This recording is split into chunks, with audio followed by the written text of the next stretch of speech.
right, folks, we're going to go ahead and get started. Thank you so much again for joining us. As I said earlier, my name is Caitlin Snyder, and I am a Policy and Research Associate here at the National Housing Conference.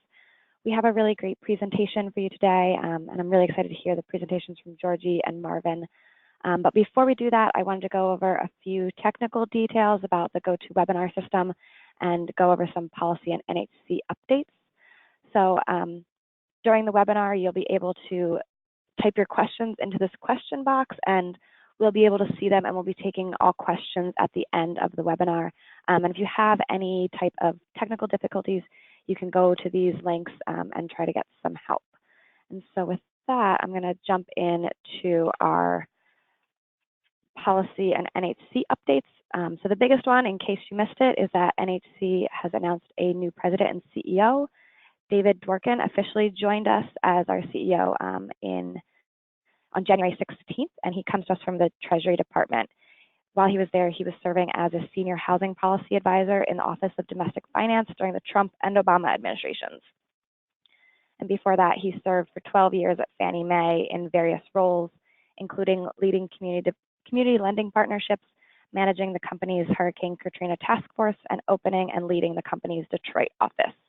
A full press release is available on our website if you would like more information. And our next update is on FHFA. They have recently outlined their proposals for the housing finance reform. Their recommendations include turning Fannie Mae and Freddie Mac into privately owned utilities with regulated rates of returns, creating an explicit and paid for government guarantee on mortgage-backed securities, and preserving the long-term fixed rate mortgage. Both the Senate Banking Committee and the House Financial Services Committee are working on legislation to overhaul the current housing finance system. NHC staff has been meeting with staffers on both sides that are working on the legislation, and we're going to continue to be engaged in this, and we'll make sure that folks are updated on what we hear. And then this update on appropriations and the federal budget is very late breaking.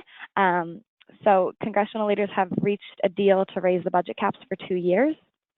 Overall, the caps will be raised by $300 billion and will increase defense spending by $80 billion and increase non-defense spending by at least $63 billion. That's the number we've been hearing, but there's been some back and forth on what that exact number is. And those numbers are for fiscal year 18, and we'll see similar increases for fiscal year 19.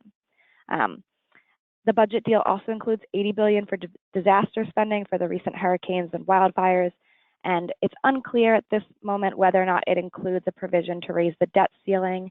The Congressional Budget Office has said the debt ceiling will need to be raised in early March, and so we've been hearing rumors that it is included, but haven't seen anything definitive.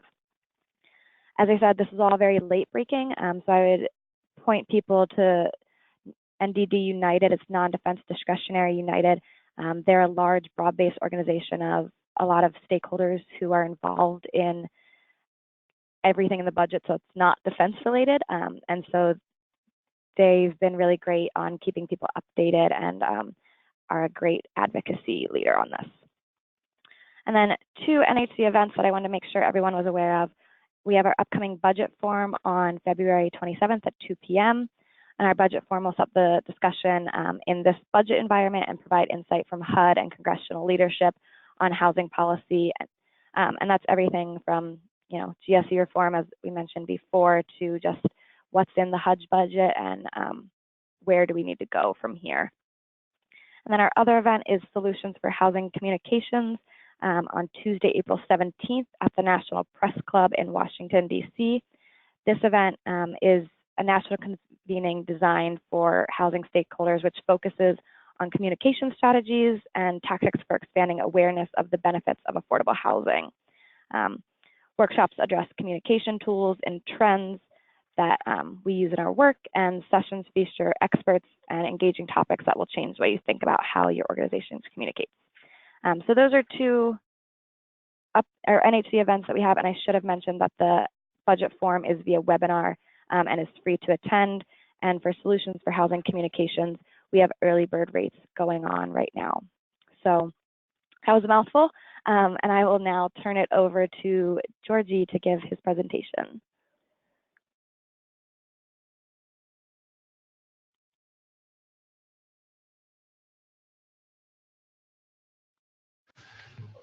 Hello, and I'd like to thank NHC for this opportunity. I am Georgie Banham. I'm NAHASDA's Director of Policy and Program Development, and appreciate the opportunity to be able to discuss some Native housing programs. Again, just a little bit of background, NAHRO is the National Association of Housing and Redevelopment Officials. We work and represent with housing authorities and community development organizations across the country, with a membership of about 3,000 housing authorities and community development agencies, a total of about a little under 20,000 associate individual members. So again, great opportunity to share some thoughts on the Native housing programs and some of their challenges that we've seen and that I've seen through my past few years of working at NAHRO, and even before that as a HUD contractor and working directly on site with many tribal communities. So what I want to cover today, again, just giving you a little overview, just a little bit of a 30,000-foot view of just some of those special circumstances that happen with tribal housing on a reservation with various Native American tribes. We'll also look at some of the challenges that uniquely they face, but also some challenges that aren't so unique to their communities. We'll also look at the federal law that addresses and tried to address some of these issues and brought it much more to the forefront, at least on the HUD side of things. And then we'll look at a few of the specific HUD programs that are currently getting money in programs on the ground. So first off, some of those special circumstances and challenges. Tribal law can be very interesting to deal with, and especially when you're having a federal program funded through HUD and through other non-tribal entities, having to look at work within the tribal law structure of a tribe. That, while not a day-to-day occurrence, especially for banks and for a lot of consultants and other components, once there's an understanding of those tribal law requirements and tribal practices, tend not to be a major issue, but it's just something that has to be taken into account. One of those, there are some sovereign immunity and some waiver issues that need to be dealt with. Usually, if anything, if there's any litigation, any components, most of it is going to happen in tribal court, and there are concerns there. Sometimes for HUD components, there are going to be some sovereign immunity components that a tribe may need to waive in order to do certain programs and to coordinate certain issues. So again, it's a piece that needs to be addressed. I wouldn't chalk it up as much to a challenge, but it's just a special circumstance that needs to be addressed, and once acknowledged and once understood, tends not to get in the way moving forward in the process. In the HUD programs, there are some Indian preference pieces that are mandated and are allowable, and how those work with the HUD programs are very important. This really addresses sometimes in the procurement process. That's where we see a lot of the issues. We'll see the housing programs just a little bit, but how the tribe spends the money they get through those housing programs, especially federal funds, need to go through a procurement process, and part of that is an Indian preference allowance that's there that focuses and allows tribally owned companies to be given a preference in the process. There is some verification that needs to happen in that. If you're used to the housing PHA procurement process on the public housing side, you'll notice if you've gone through the forms, there's some Indian preference components that don't apply to housing authorities, but do apply to Indian housing authorities. And so that's where those tend to live. Tribal employment rights organizations or offices, TARO offices, you'll sometimes hear, And their job is to give the tribally owned companies and tribal members a first opportunity of preference in hiring on tribal lands and in tribal communities. So lots of times in the procurement process, in the hiring process for the housing authority, and if they're contractors on site, that there's going to be some local hiring preferences for the local residents.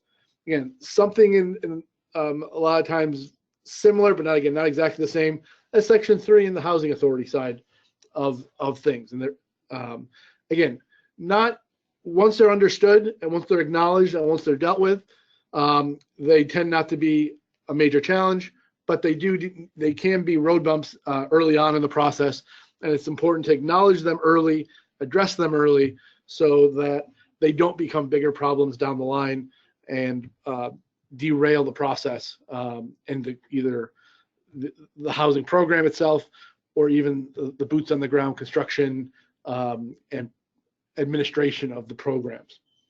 Some of the challenges that really do come into play is sometimes isolation of these tribal communities. When I go on site onto a reservation, you fly into a big city, but you tend to have to drive and have to go to it's a smaller community, tends not to have the infrastructure in place of the suppliers, contractors, and workforce. Again, from the procurement side of the process, it's how big a net do you have to cast to get that competition. Tribal communities sometimes have to cast a much wider net. Instead of just 50 or 100 miles, maybe going 200, 250 miles to make sure they catch that big city that has the suppliers and contractors to make sure they meet the requirements. But the isolation of that community also comes at a cost. A lot of times the cost of doing business in those areas is higher because bringing in the contractors, bringing in supplies, sometimes will cost additional funds. Harsh climates. Native Alaskan communities, on the North Slope and different areas, the harsh climates makes them very isolated. And sometimes there's very short construction seasons. Sometimes there's very short times to be able to get something done. Can you build that home in the time that's available? Can you get the supplies to the site? Do you have to wait till there's a thaw to bring them in by barge? Do you have to wait till there's a freeze to bring them in by truck over the ice? So there's a lot of coordination that, again, it truly is a challenge, but the coordination of those efforts just needs to be in the forefront of thinking to make sure they don't become a major hurdle and an obstacle going forward. The economic conditions can sometimes also be an issue. Economic conditions, they tend, depending on what type of industries are available on the reservation or around these tribal lands, it becomes an issue. You have some tribal communities who have very good resources and very good economic conditions, and there are some that have very poor. So again, a lot like the rest of the country, you have some economic conditions that need to be dealt with, and will the funding that's available meet those needs of those economic conditions. And also, again, there's a connection between all of these in a sense. Do you have the workforce, whether it's through the Indian preference or the hiring preferences of the tribal employment rights offices? Two, do you have the workforce to be able to do the jobs that need to get done? Because if you can use local materials, local workforce for a lot of this work to get these programs off the ground, that's a much better situation because it helps the economic condition of the community, while also you help and deal with a lot of the isolated community issue, limited suppliers, limited contractor issues. It's a win-win on both sides of the ledger. As a little bit of background on how the federal government got involved, specifically on the HUD side of things, 1937, you have the Housing Act 1937 comes into law to provide, again, that safe and sanitary housing for America's poor. This does not, though, address Native housing. The 37 Housing Act did not address any kind of Indian housing issues or Native housing issues. It wasn't until 1961 that Native housing issues come into the HUD world, and even if you HUD didn't come into being until 1965. So this is pre-HUD. This is the Public Housing Administration that addressed these issues. But BIA, the Bureau of Indian Affairs, requested the predecessor to the HUD, Public Housing Administration, to address housing needs. And this came from a series of fires that swept through California that devastated Indian land, Indian homes and Indian property in California. There needed to be a way to assist those families in getting back on their feet housing-wise. So the BIA, the Bureau of Indian Affairs, requested the Public Housing Administration to address those needs.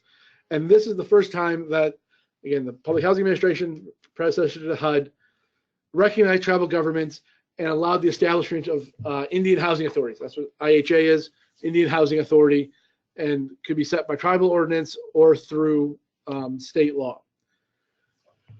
Moving forward, it really was just an acknowledgement at that point. And then looking forward, we have NAHASDA, Native American Housing Assistance Self-Determination Act. NAHASDA came in 1996. So again, 35 years after its first acknowledgement in the HUD world, Native housing. This, though, is a statute structured, gives both HUD, the Native communities, new flexibilities, new responsibilities, but it is the first recognition in legislation from the housing perspective of the federal trust responsibility to house Native Americans. So it's very important in that sense that it puts it at the statute level, not just at can you help us out level. NAHASDA brought in about a number of programs. The programs we'll talk about come right out of NAHASDA, but also provide many objectives on what the purpose of that interaction between the federal government and the tribal governments. What is that relationship going to be? One of them, again, assist and promote affordable housing, provide better access to mortgage markets, self-sufficiency, something we're dealing with now, something for non-Native housing. Always in the HUD world, we're looking at the self-sufficiency component. Plan to integrate infrastructure. Infrastructure is a big term right now as well, but even back then in 1996, not that long ago, that was a focus of some of the Indian housing concerns. Because sometimes it was easy to build a unit, but was there the water? Was there the roads? Was there, the underlying infrastructure to make sure that the community can thrive? And then also to provide access to private capital markets. So it's not just only federal funds can be used here. Is there those, as in the current vernacular, the public-private partnerships, even with tribal communities?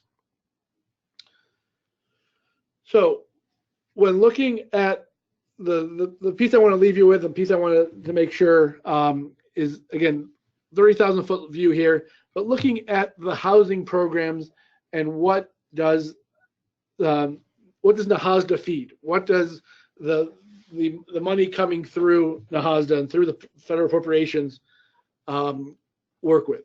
What NAHASDA does do, and again, from the beginning of HUD, there is a HUD office, the Office of Native American Programs, ONAP, you may hear of.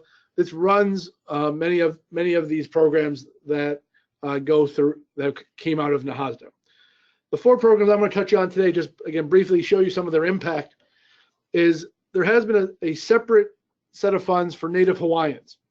It's Native Hawaiian Block Grant Program, sets aside funds through appropriations for projects and programs on the Hawaiian homeland through the Hawaiian Homeland Office. The big program is the Indian Housing Block Grant Program. As you can see, the block grant program, the block grant model is used in many of these programs. where again a chunk of funds goes down to the tribe, goes to that native community, and because of the self-determination nature of NAHASDA and of the relationship, the local native community decides how best to use those funds in their local programs. So again, Indian Housing Block Grant, we'll look at a few of the programs that it allows and some of the impact it has. The Indian Community Development Block Grant, ICDBG.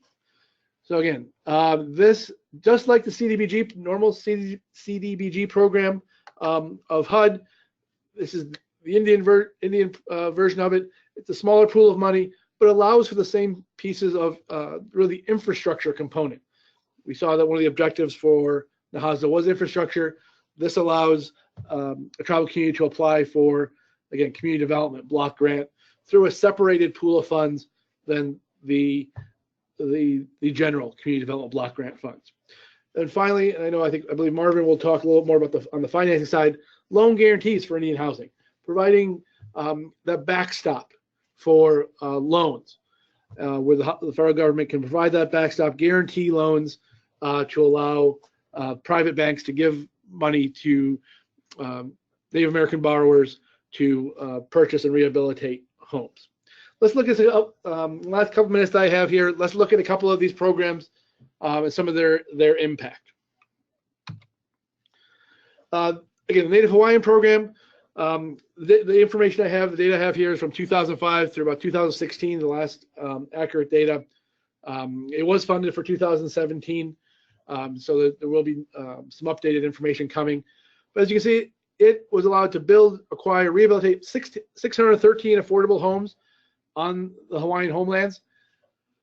An affordable home in Hawaii has a different meaning than an affordable home in Oklahoma, in Texas, in Maine. So 613, that's a lot of money. 1,856 individuals went through the process of home buyer education, counseling, homeowner literacy, to help them through a self-help program maintain and sustain safe and decent homes. Additional 335 lots were improved through the infrastructure component of the Native Hawaiian block grants. So again, that making them ready to be built on, bringing in the infrastructure, the road, the water, the electricity, any heating fuel, whatever the natural gas if needed, bringing those infrastructure components to new construction lots. Not only is it for individual single homes, but community centers can be involved.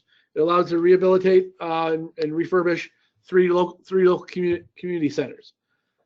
And as you can see, this program touches all of the objectives, and even all of the 4 programs are all built into this one block grant. There is a loan guarantee component that allowed about $131 million to back 532 loans on those Hawaiian homelands. Again, these are larger loans. We'll see a number when I get to the loan guarantee slide of the average loan guarantee amount. These are much more, because again, the Hawaiian homeland homes in Hawaii cost more money, and so this isn't a huge amount of money, but the money that does go, they were able to stretch it relatively far to be able to do it, especially through the loan guarantee side of the ledger here. The Indian Housing Block Grant Program, again, this is a program I worked very closely with in a prior life, 5-6 years ago. I worked for a firm that actually did the allocations for this. This is a formula grant program, so it goes to appropriations. There's funding in the Appropriations Act. Once that funding is set, it goes to a contractor. I again work for that contracting firm that would take that chunk of money and break it up based on the formula through the negotiated rulemaking and through the process, the rules that were set on how does the money get divided. It is a fixed pot of money, and there are different components to. There's a needs component. There's some other housing program components, but all those get balanced. The end number has to be the 100% of the funds.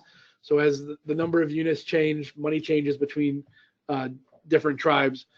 But here, through 1998 to 2016, about 38,000, a little over 38,000 affordable housing units were built or acquired. Even more impressively, more than 83,000 rehabilitation. So not only does this allow for new construction and new purchasing of units, but sometimes more importantly is to rehabilitate the current existing units that are in these tribal communities, and to make sure they meet that decent, safe, sanitary condition. So again, a lot of units have been worked on through this program. I believe in recent years, the funding has been about $650 million has gone particularly into the Indian housing programs. So again, when you compare it to the HUD budget in total, this is a very small component of it, while still a significant amount of funds. Again, as the block grant, though, it does allow for very flexible use of the funds. The Indian Housing Authority, the tribal community itself, develops the housing program. In the past, they've used the Section 8 type of program, whether it's a rental, a rental voucher type of program. Other types of programs are a type of lease-to-own program. So again, it can be very unique. It can be very customized to the local community, to what the needs are of those local communities. And there's not a set of these programs these are the programs that these funds can be used for. This is general guidance, but because, again, of the independent nature and the self-determination nature of the tribal communities make those decisions. In a way, that's sometimes that's a benefit. Sometimes it's a little bit of a burden, because there's a lot of the people who are in charge of developing those programs have a lot of people in their ears, and making sure, sometimes there are some tribal politics, just like any community. There's local politics to get involved in what type of units, where all those components need to be dealt with. But you can see the uses that the Indian Housing Block Grant Program is allowable for. Can acquire real property, so buying the land. Doesn't always have to be on tribal land. There can be programs that funds can be used off of reservation land, off of tribal lands, and you can, depending on how the program is designed. Housing infrastructure, again, is an allowable use. Are they going to put in roads, put in the sewer system to make sure it connects to a centralized electrical, water, sewer system? Energy efficiency, the greening of the units in the rehabilitation program is a big component. HUD is pushing the energy efficiency of the affordable housing to make them fit into the local community and use the resources of the local community. The isolation of the community sometimes brings great resources and energy efficiency. So using solar panels, hay bale construction. So again, sometimes it's not always stick-built homes. There are other types of construction that add to the energy efficiency and make a lot of sense for other communities. There's one example of a tribe, of a community in Alaska that took a cookie cutter construction model and we're building those units for Native Alaskans. The problem is the energy efficiency was terrible for them because they weren't designed for that local community. One of the issue is one individual actually cut a hole in the side of their home because they had to bring their snowmobile in to work on it. There wasn't a garage. But cutting that hole in ruined the energy efficiency of that unit. They learned from that. They started putting in roll-up doors. The snowmobile could come into the unit, open the door, close the door, and you maintain the energy efficiency of the unit. So again, the uniqueness, the local nature of this is very good. They can build and use programs as they meet the local need. The Indian Community Development Block Grant, again, about $57 million. That was available in 2016. We're focused on 1 year here. About 77 grantees. This is an application. It comes out in NOFA, and the tribal community can apply for the Indian Community Development Block Grant. It's not automatically given generally to communities. It is an application process, and this a little bit how the community planning and development of HUD's CDBG program works. It does allow for a lot of help in emergency situations, and again, with the isolation, depending on the situation, tornadoes, floods, and fires have been a concern. The fires in California, an issue. Tornadoes in the middle of the country, especially in Oklahoma region, can be a big issue as well. As you can see, a few of the programs here: community facilities, construction, but also a lot of infrastructure components, old sewer lines, and then other community programs, solar panels, sewer lines, group homes. The use of the funds, because again, the local community, local tribal community can decide on the use. There's a lot of overlap in the funding uses.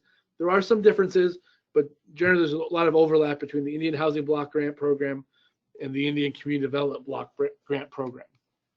And then the final one I just want to touch on, again, it pretty much is a pretty good transition, I think, into Marvin's piece, is the Loan Guarantee Program. Just in 2016, about 4,800 loans were guaranteed by HUD to, again, buy, build, rehabilitate, and refinance homes for American Indian, Native, Alaskan Native families. As you can see here, about $171,000 was the average loan amount, and that can buy a lot in some places and buy a little in others. But like I said, this is an average across, and doesn't take into account some pretty high cost areas. It does not take into account the Hawaiian homelands guarantees. That would actually make this number go up considerably. But again, over the time of the program, about 38,000 families have been assisted, and it's a great way to start to build that public-private partnership. These are private banks giving loans to Native American individuals to, again, buy, build, rehabilitate homes with a HUD backing. So again, it's the HUD guarantee, just like an FHA or a VA loan, but through the Indian housing programs called 184 program. Again, that was a lot of information. Just want to give you a little overview. My information here. Feel free, again, at the end of the session, to ask questions. I'll be on the line and be able to. I'll try to answer as many questions as I can.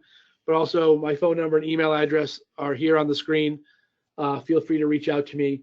And with that, I will turn things back. Thank you. Thank you so much, Georgie. Before we turn it over to Marvin, I just wanted to let people know that this presentation is being recorded, and we'll make sure that the slides are available for download. We've just gotten a couple questions, so I wanted to address it. But with that, I will turn it over to Marvin with the Native Community Finance. Okay. All right.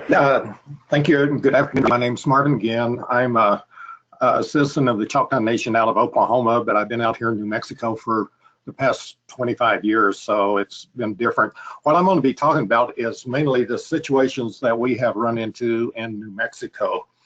And these have, I truly believe these are systemic across the state in Indian country.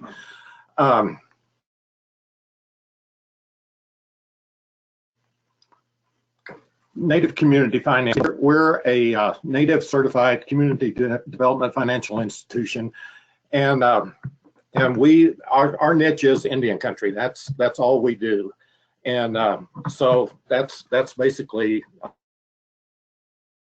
NCF. Our challenges out here is lack of housing, and I think you can verify by what Georgie was saying, that NAHASDA does not meet the needs of Indian country.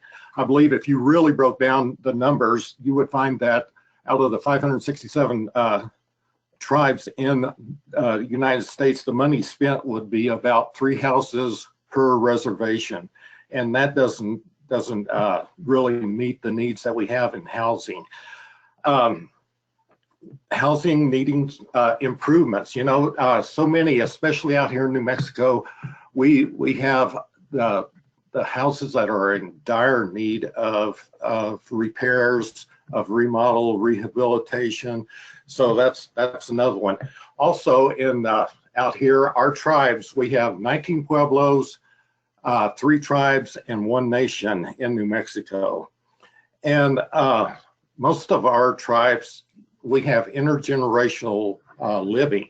So the need for adding on to a house, because we take care of our parents, and so we may have 2 or 3 generations living in a house. So the need for additions is really tremendous.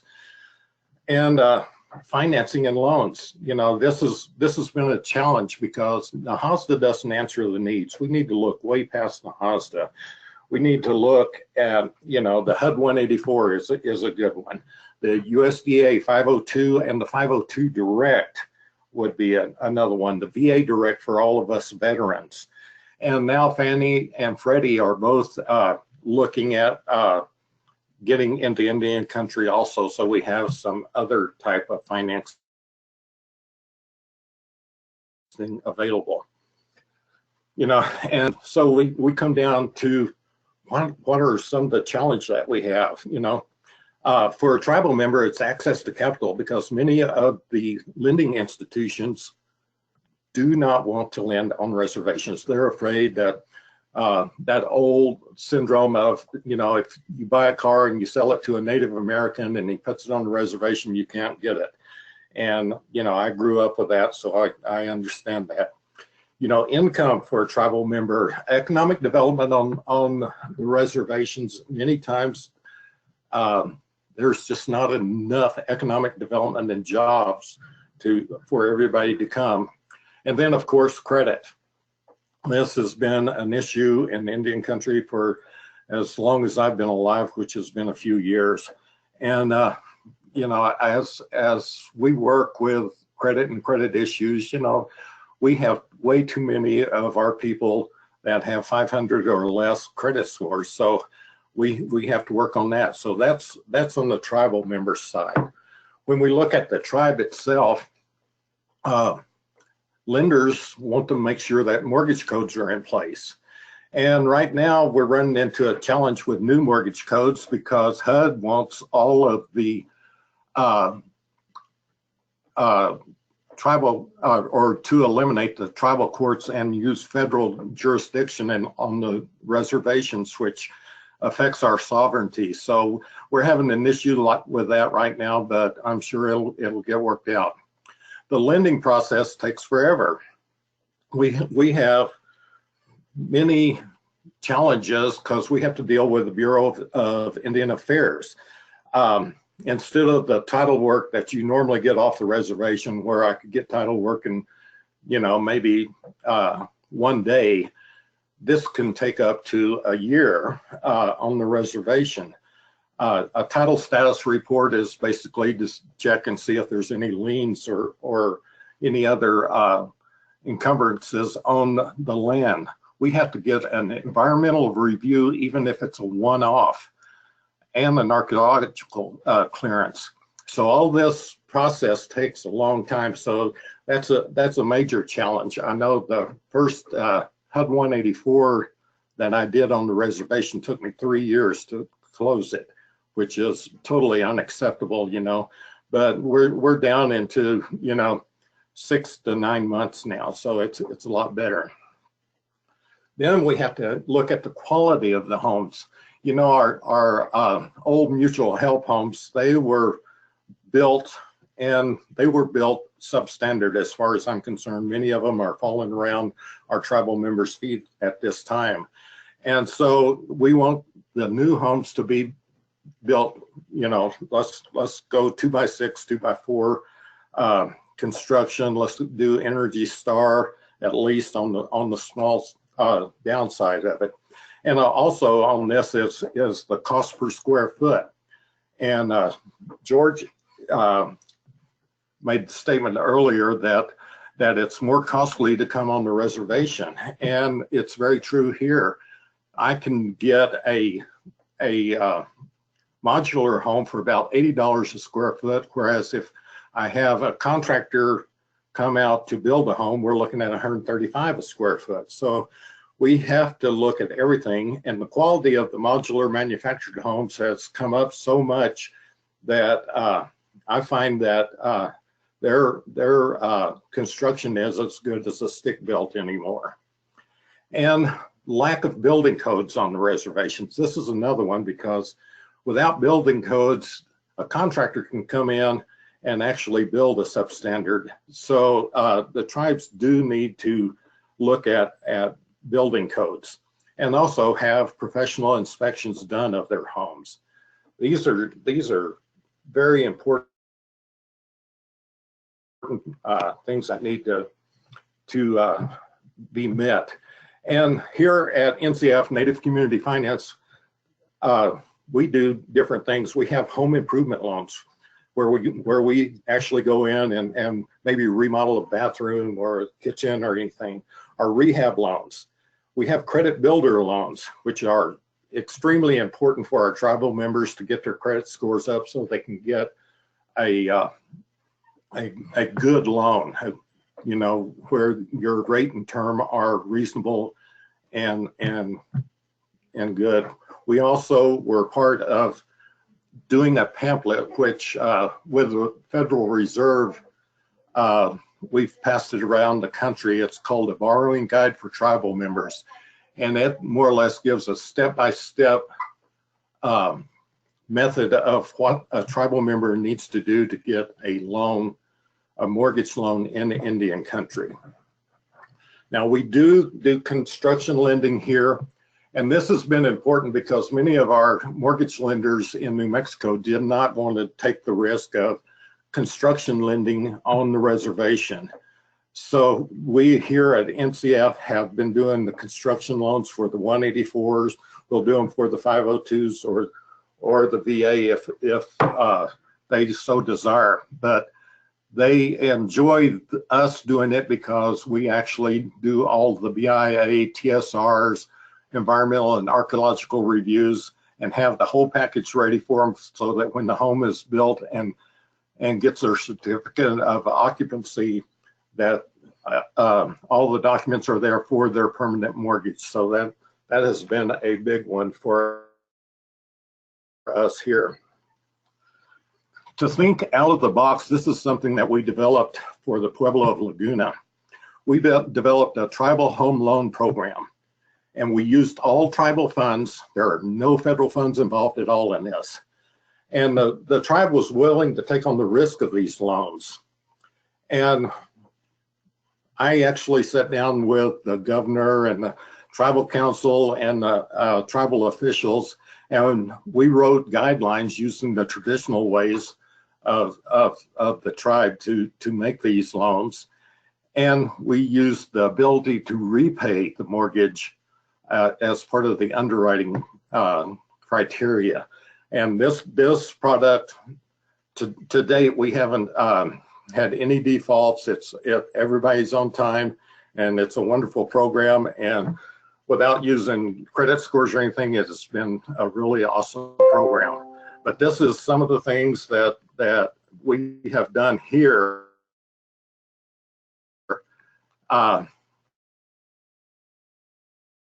It just really seems to work good for us. So that completes my section. So anybody that has any questions or anything, I'm sure they'll be up next. Thank you. Great. Thank you so much, Marvin and Georgie as well. Those were really illuminating presentations. So I actually have a question to kick us off. You both spoke about the challenges and ways that you've managed to overcome some of those challenges, but for our webinar attendees, what is it that we can do to engage in this and help mitigate some of those challenges?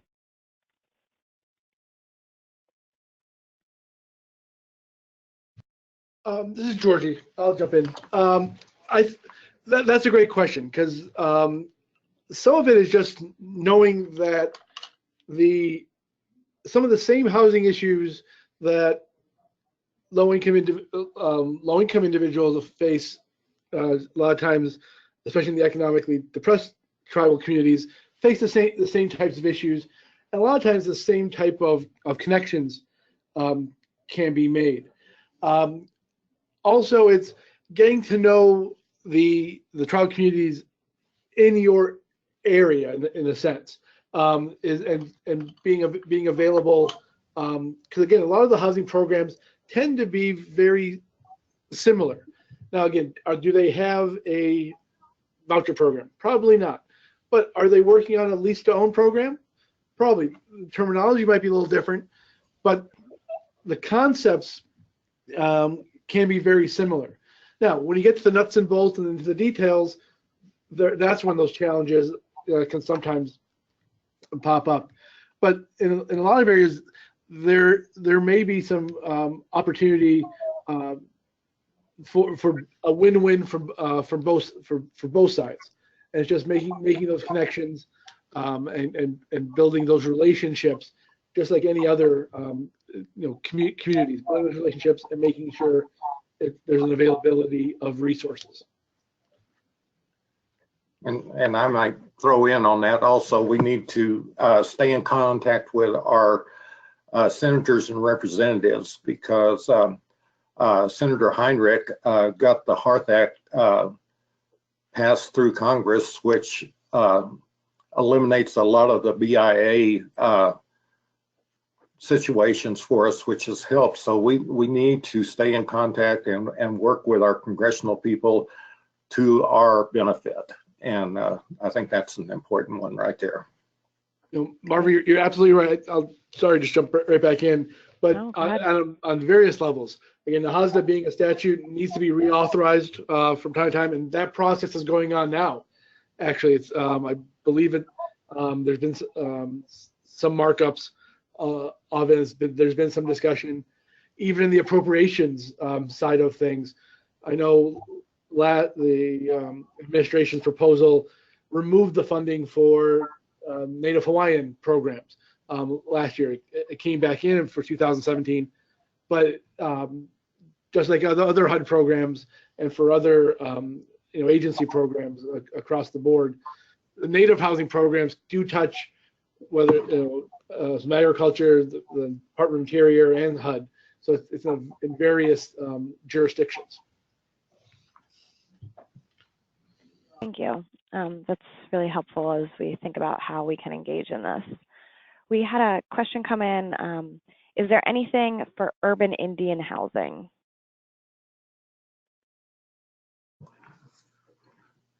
Really, urban Indian housing, you can use the HUD 184 if you are a HUD 184 state.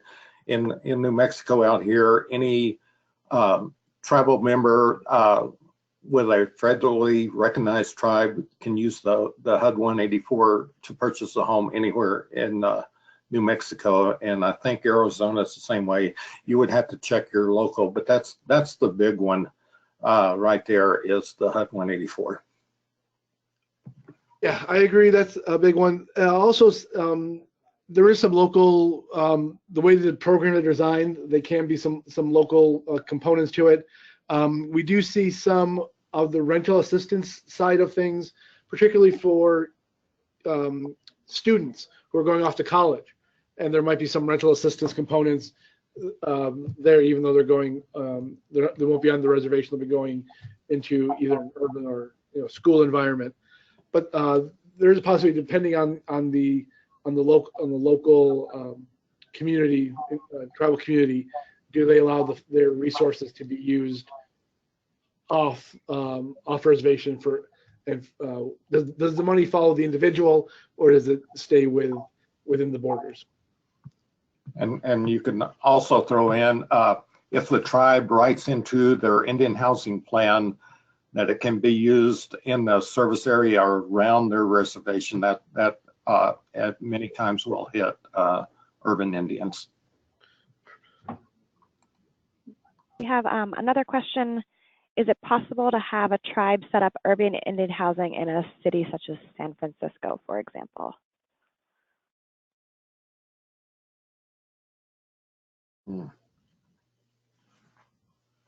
I'm not.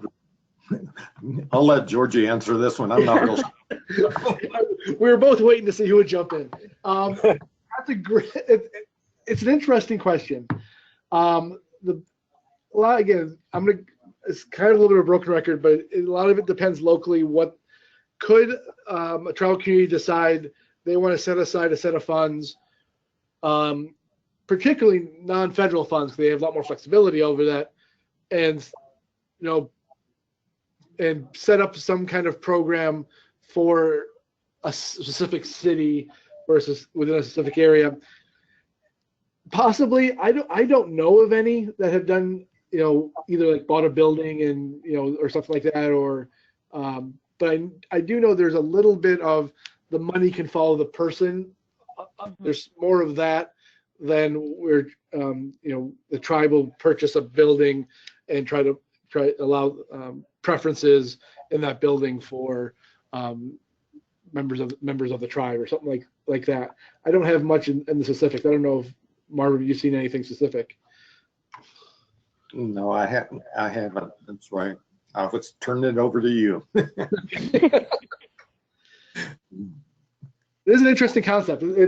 I think it could work. I just haven't seen it done. And the question would be the politics of moving money from the local tribal community to the big city, and just making sure there's, or the urban center, to make sure it's still meeting a local community need. Got it.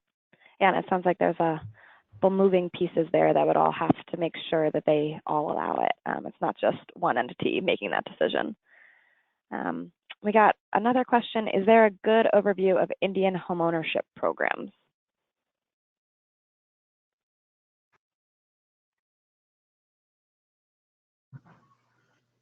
Of just the programs, are you talking about like the HUD 184, the VA, the 502, this type of thing, or because go ahead, sorry. Go ahead. He responded back with yes. Okay. I don't see anything that's really printed anywhere. I know here at NCF, we kind of are a one-stop shop where if any of our natives come in, we sit down with them, we can pre-qualify them and then direct them in a direction of, the 184 or the 502 or what program meets their needs. But as far as on the national level, I haven't seen any, pamphlets or anything that specifically address that one subject. I agree, because again, there's a very local nature to it, and whether it's a lease to own, whether it's an outright purchase through something like the 184 program. And HUD does have its, if you just Google HUD ONAP, you'll get to the Office of Native American Programs page, which does has some resources in general. There's also the National American Indian Housing Council has a little bit of information on housing programs as well. But again, there could be and this may be one of the concerns that goes back to one of the earlier questions. There isn't a lot of national information at that national level, a gathering of the best practices and some of the best policies in place. There is from area to area, sometimes from state to state, but there probably could be a better collaboration of best practices on a national level. And again, not to say this is the only way to do it, but to say it's worked for us. Here's some examples, and feel free to work off of that. That's helpful. And we had one of our attendees write in that if people want information on Native homeownership, they can visit CICD's website on the National Native Homeownership Council. And they're also creating a tribal lender's handbook on homeownership that will be available as a resource for tribes later in this year. And they're planning to make that a national guide. Oh, That's great. typing in some typo edits, but We have another question. Is there specific guidance on financing Indian housing with low-income housing tax credits?